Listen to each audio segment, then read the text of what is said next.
The You're Still Here podcast is brought to you by absolutely nobody. There's no one who actually brings you this show. Other than me, I have to shoot the thing, edit it. I always hated that word. Edited. I say it pretty well now. Edited it. Edited it. Edited it. Yes, so I take care of the editing, and I obviously have to shoot it, and it all takes time. And I'm only one person. And in certain cases, like last week, I wasn't even able to get the full video up on YouTube because there's just not enough hours in a week. However, that all changes if this thing can get a little bigger, and maybe I can have one person help me out. But that can only happen if you guys do me those little favors like I asked you for. If you can share videos on YouTube, and if you listen on Apple Podcasts, just send the link to people, or even when you're just hanging out with friends, just grab one of their phones, be like, you mind, my phone's dead. Can I text my friend? And then just download it onto their phone and leave a fake review. Whatever it may be to help me out, I would sincerely appreciate it. You're still here. Yo, what's going on, everyone? How's your week going? How many Bernie Sanders memes have you seen already? 275 like me? That was the big meme of the week. The memers keep... I'm not even going to get into that anymore. You're all a bunch of followers. You may have more followers, but you are the followers. All you meme accounts. It was an interesting weekend. It was a big sports weekend. At first, you had that big Conor McGregor UFC fight on Saturday night. It's kind of tough for me to get into that, though. I have this thing where it's just harder for me to watch when two guys have already made it. That competitive aspect, the cutthroat nature of their first fight. Go watch the press conference from their first fight when they were trying to ascend in the UFC and become champion, and every potential loss could mean they're cut, and then compare that with this last press conference where they're marketing their proper one and the hot sauce, and it's all good. You're a pro. I'm a pro. This is all great, and smiles and handshakes. I'm sorry, but as a consumer, it makes it considerably less interesting for me. It's like when the Yankees would play the Red Sox. You want to see the version where Pedro's throwing Don Zimmer onto the floor. You don't want to see a guy getting a double, laughing at second base, the shortstop. We're going to go to the Cheesecake Factory after this. No. It makes it less interesting, and that's where I was. Now, as individuals, I'm extremely happy for them. I'm very happy that Conor McGregor has all that money. I'm definitely happy that Dustin Poirier does. They deserve it. I'm just saying, as a consumer, you see this in sports when guys sign the big money deals and then they stop caring. The product becomes worse. And to me, just that cutthroat competitive nature that's inherent with almost every UFC fight just seemed to be lackluster. Like, oh, I lost, who cares? And shake hands. And they really say, oh, that's unbelievable sportsmanship. No, I'm actually good for the rest of my life, so who cares if I lost? You want it to mean something. And then on Sunday, we had the conference championships, which I'm disgusted for Aaron Rodgers, but it is pretty insane what Tom Brady did. And then on the other side, I've never seen a team make going to the Super Bowl just seem like it's a nuisance. Like, all right, let's just get to the Super Bowl. And they get there like it's no problem. Some teams, it takes them Drew Brees got there once, and he was great. Mahomes just he honestly almost went there 3 times in a row if it wasn't for a lined up in the neutral zone. And it's just happening like it's no problem. It's pretty crazy. It really is. It really is. And unfortunately for the Bills fans, didn't quite go their way. But I mean, what a great season. What a great season. My friend who's a diehard Bills fan, he hit me up and he reminded me about the Andy hedge, which I made famous in 2004. In 2004, when the Yankees were playing the Red Sox, and the Yankees lost 3 in a row. And this is when the Red Sox were still hanging on that 1918 curse. And I was living in Boston. I was petrified that the Yankees were going to blow the series. Now, they ultimately did. But I remember calling my uncle saying like, oh my God, I can't deal with this. I cannot deal with this. The Yankees have to win. He goes, you really want the Yankees to win? I said, yes. Well, then take whatever you have and put it on the Red Sox.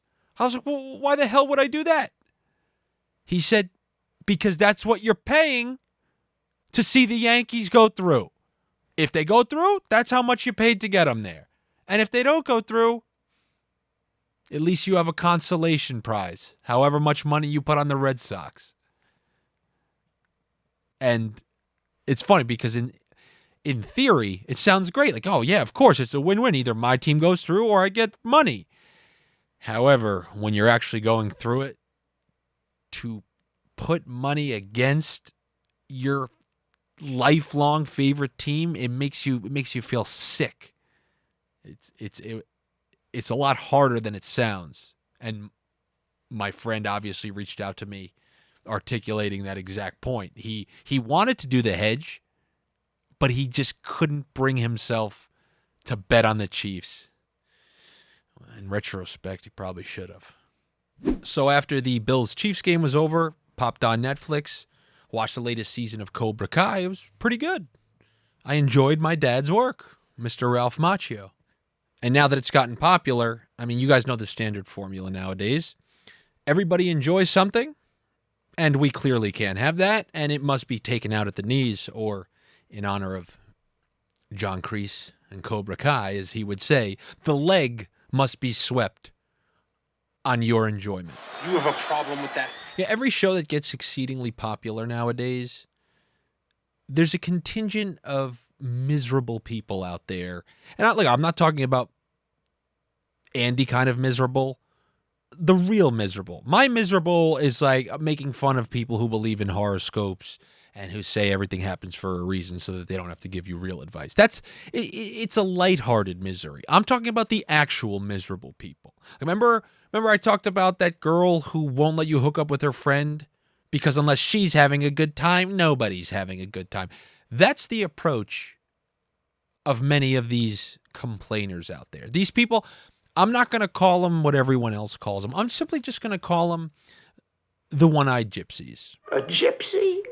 Because then these One Eyed Gypsies, they start this online community of other One Eyed Gypsies who they deploy that Tyrion Lannister tactic. A very small man can cast a very large shadow.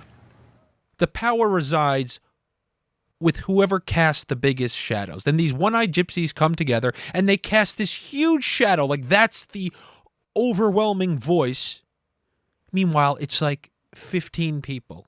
But they actually then get to determine the shows.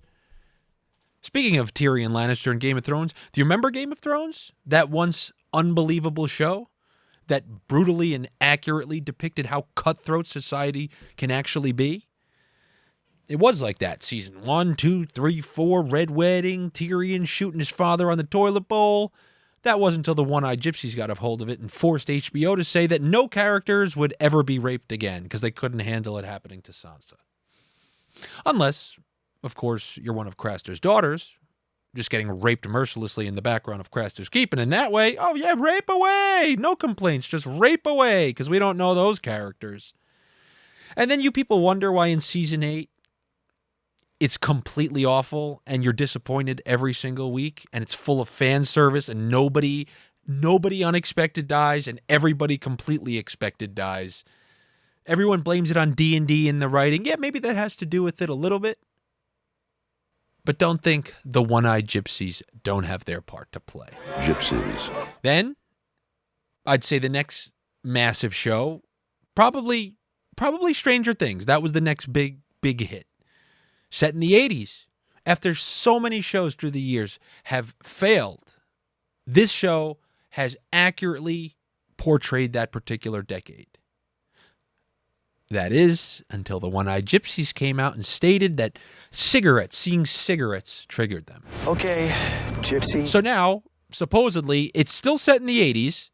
It's depicting the 80s, but characters are not smoking anywhere. But somehow it's depicting the 80s. My mom used to blow cigarette smoke directly in my face, but we're not going to see anything like that because 15 One-Eyed Gypsies got upset somewhere. These people are like descendants of gypsies. You know how they use that term? Oh, it's whitewashed. That show, it's whitewashed. Well, a show set in the 80s without cigarettes, that's One-Eyed Gypsy washed, my friend. It was the gypsies, wasn't it? Then that brings us to Cobra Kai. This article by the LA Times, it starts off immediately by conceding, by saying, other than this character who's completely Latino, it starts by saying, I'm not an alcoholic, but, I drink vodka. But then goes on to say how white the show is. And then it even cites some source. Apparently there's a source out there that breaks down every single show by the lead's ethnicity in percentages. It shows you the percentages. You want to talk about a miserable job? Imagine being on a first date. Hey, what do you do? Oh, I'm a dental assistant. What do you do? Oh, actually, I watch shows and I calculate the white lead percentage. Oh, why the hell do you do that? Well, kind of so we can use it to blackmail any Hollywood executive at a later date. What do you think they do when they have a tough one? Like, what do they do when they get a Turkish guy? Well, or what about the guy from Mr. Robot, is it? What do you think, Nancy? He's Turkish. I don't know. Is that European? I don't know. Kind of looks Middle Eastern. Just toss it up as white. Toss it up as white. We're like the fact-checking companies. Nobody's going to check us. Just toss it in as white. They should use my white barometer. I have my own white barometer. It's very simple. If you don't need sunscreen in the Mexican sun, then you ain't white. And I got news for you. Ralph Macchio, he don't need sunscreen in the Mexican sun, and neither do I, for what it's worth. Dance by water beneath the Mexican sky. Well, miss, for the LA Times, in accordance with your article, what do you say we do something that's socially acceptable nowadays and allow me to rip on some of these white leads you speak of? Let's take down some white leads. First, I'm going to go with the girl that plays Macchio's daughter. That's pretty bad that I've watched 3 seasons of that show and I don't know what that character's name is. I just have to call her Macchio's daughter. That's a real bad thing with me. I could remember the most random detail about somebody. I'm talking about something mentioned once in passing. I'll remember it fully. But I won't remember somebody's name. Somebody who's told me their name 25 times. I mean, think about that. I've watched every episode. She's in every episode. I got it. I just got it. Sam. Not sure she would have been cast in the 80s. To be honest, she kind of came into the season looking like James Harden. In a similar vein, it's tough for me to suspend my disbelief when I'm supposed to believe that this girl that I'm watching is easily beating up every single person in the show. It even insinuates that she can kind of easily take the kid who won the All Valley Championship. But when I watch her, she's easily one of the least athletic people I've ever seen in my life. It couldn't be more evident than in that soccer scene where they're trying to, it's kind of a throwback to the scene from the 80s where they were trying to get back at Cobra Kai within the confines of like the soccer rules. They could not string together a 4-second stretch where she looked remotely athletic enough to pass as a soccer player. And if you can't kick a soccer ball, how am I supposed to believe you can crescent kick a person in the face? And I promise you, this is not some, oh, well, look at this sexist. No. The other girl in Cobra Kai is fine, good form, legitimately passes someone that could throw you a beating. And for what it's worth, my ex-girlfriend took karate. She was 5'9". She used these tricks on my wrist. Didn't stop me from having her flat on her back, though. Yeah, that's right. Also, by the way, I am happy to see society is cool with girls just being straight up punched in the face if it's under the guise of karate.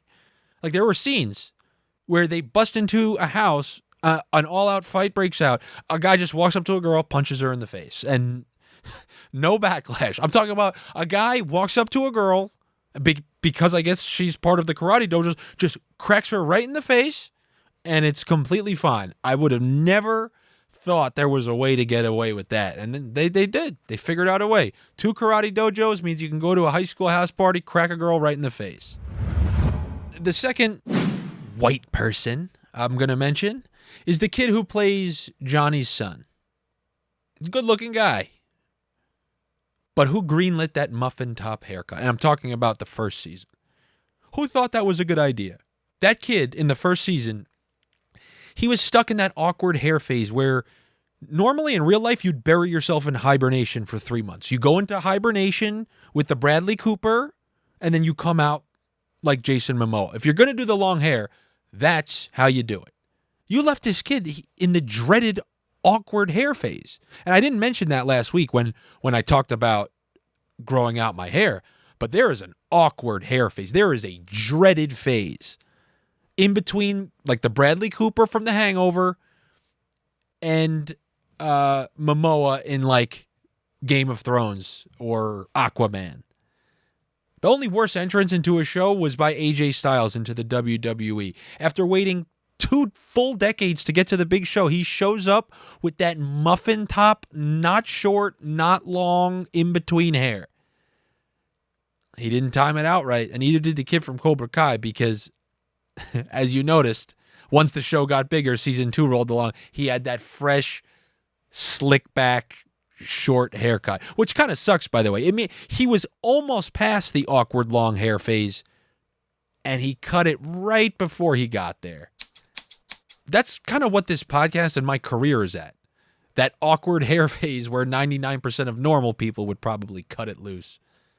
I've been thinking about that more and more recently. While I definitely am hopeful to get more popular, share these videos and stuff. Like, don't think I'm not aware of what happens when you do. There is a huge part of me that's savoring this period where I'm just able to let things rip. Because not a lot of people, I'm not under scrutiny by many. So those of you who are enjoying these videos, like people who really enjoy it for years now, really, really savor it. Because who the hell knows what's going to happen if these one-eyed gypsies come for me. I'm actually hoping to stay right under that threshold. Like I said, there's not a lot of these people out there. So things have to get really popular for them to shine the eye of Sauron at you and come after you. But there's that threshold where it's just not worth it. I want to hover right below the one-eyed gypsy threshold where it's just like when they have that theoretical board meeting, it's not worth it. But just leave him over there. He's not doing anything. That's where I kind of want to hover. I am also extremely weary of people telling me that this podcast or any of my old videos that I've made are any good because, like, I went to the author of that Cobra Kai article. I went to her Twitter page or something, and there were over a dozen people who told her that hot, flaming pile of garbage article was great. Which essentially, after I saw that, it rendered every compliment I've ever received online completely useless. Because if that girl's getting compliments on that flaming trash, then everybody's getting it. Everyone can find groups of people who are enjoying what they're doing. And now you never really know if it's any good. So all the comments I've ever received, now I got to take them with like a grain of salt. You know what term I decided I don't like? When people say, oh, I got receipts. I brought receipts. Oh, you actually mean you're just going to be a rat? That's what you mean. You're a rat. I brought receipt. No, I hear I'm a rat. I tell people now, with the way things are structured, your whole life, I've said that, I've mentioned this before, your whole life essentially has to be playing prevent screenshot defense or a screenshot prevent defense where everything is a potential argument that's about to be made against you at some point. So even when everything's going great, you're in the flirting stage with the girl. I'm talking about you just met her. You don't even know if you're going to hang out. But let's say you do end up hanging out and this goes down the road. That day 5 text can be used against you in year 9. So you really got to be careful. You really got to be careful. So the Super Bowl is going to be the Kansas City Chiefs versus the Tampa Bay Bucks. And guess who's going to be in Tampa for the Super Bowl? This guy. Guess who's not going to the Super Bowl? This guy. I mean, I'd like to. but I don't see any way that that's going to happen. Now, I'm not going there for the Super Bowl. It happened to line up that way. I'm actually going down there to see my younger brother, and I'm also going to see my cousin Chris. Now, I don't know if many of you know this, but my cousin, he's been in the headlines for the last month or so. He is the first person in the world, I believe, with Down syndrome to complete an Ironman, and he's shooting to do it again next year at the Ironman in Hawaii. And I haven't seen him since my brother's wedding, and I look forward to it. He's a very, very inspiring person. I watched him on Theo Vaughn's podcast earlier this week, and it figures. Who's the first one in the family to get on to like Theo Vaughn's show? Is it the guy pursuing comedy? No, not at all. So I hope he makes fun of me over that. I'm actually looking forward to getting down there, spending some time with him, getting out of this cold. It is cold. Like, it's sweat. I'm not a sweater guy. It's sweater cold up here. I'm looking forward to it. But trust me, I'm not going to be that guy uploading screenshots of the temperature. How's the 10 degrees treating you? I always hated that. And I will admit, when I moved to California, I was that guy quickly. I got over that phase real quick because I was in shock. I just moved there, and I won't make excuses, but I will not be one of those weather people. I will enjoy the warmer weather. It will be absolutely fantastic. However, there's going to be no gloating. Definitely not. It's super annoying. I hate when other people do that because it's not like, guess where you're coming back in 1 week? Yes, miserable cold. And knowing the way that snow works, it's waiting for you to get back. But I am going to be enjoying that warm temperature, though. There's not a chance in hell I'm visiting Montreal this time of year. But I've been there many times. Not bashing on Montreal. I am a Montreal guy. I remember I used to, when I was 18, 19, 20, it was the best place to go when you were under 21 because not only is 18 the legal drinking age there, but it's also the legal gambling age there. So you go there, you go to the casinos, and you can go to the nightclubs and drink without having fake IDs. It was fantastic. I think I went there when I was 18, again when I was 20. One place I definitely did not like, though, where everyone goes to Montreal, gotta go to the strip clubs. I'm not a strip club guy. I don't care if it's Montreal, I don't care if it's New York, LA, I'm not a strip club guy. It does not do it for me. I do not. It's just the way my mind works.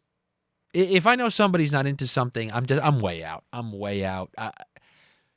I always think this if I'm at a strip club.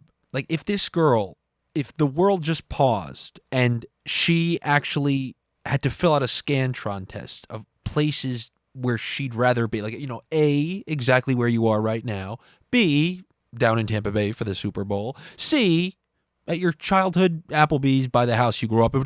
I always felt like this strip club would be their last choice on the Scantron test. And if that's the case, then I'm out. If they don't want to be there, I need to believe you want to be there. And I just don't. Even if they do, I don't believe they want to be there. So it's just not right for me. And of course, by the way, when I meet my friends in Montreal, what did they do? Oh yeah, we're at Super Sex. So I walk my ass in looking for them. And what did they do? They paid to have a private dance waiting for me. So I came in, I was like, hey, Mike. Hand intercepted, and they pulled me to the private room. Now, there I am just sitting there, completely sober, and this girl's just dancing in front of me in a private room, and I'm just sitting there, completely sober, looking at her. I do remember that. I remember looking to my right, and there was a sign on the wall. You know what this thing said? It had a guy. It was like the silhouettes of the bathroom people, no hands or feet, just kind of plain people. It had a guy in a chair, just like I am now, with his arm extended out, but, there's no hands or anything, just an arm extended out, reaching towards a woman who was leaning forward. And he had his arm out as if it was trying to grab her breast with the big no sign through it. As if it was saying, do not touch that breast. And I remember looking at that sign and looking at the girl. The first thought was not, oh my God, I should not touch this girl. My first thought was, where the hell did they get that sign from? It was Where do you order that sign? Guy in chair reaching out towards boob, big no through it. What do you call you call signs.com? Hey, we need a new sign over here. What do you need? Pedestrian crossing? No. We actually need the one with the guy reaching out towards the breast with the big no sign through it. That's what we need. We're on back order, my friend. Sorry. And then this girl actually, she does the math and sees me see that and then sees me look at her like, oh, well, I better not do it. And I'll never forget, she leans in and she just goes, it's okay, you can touch him. I don't even want to touch him. But you know what? I'm gonna take her advice to me and tell you guys, like that share button, that like button, that send this to a friend button, it's okay. You can touch it. And until then, that's going to be it for me. I'm off to Florida for a little bit, but I'll be back with you guys for next week. Appreciate you being here, and I will talk to you soon.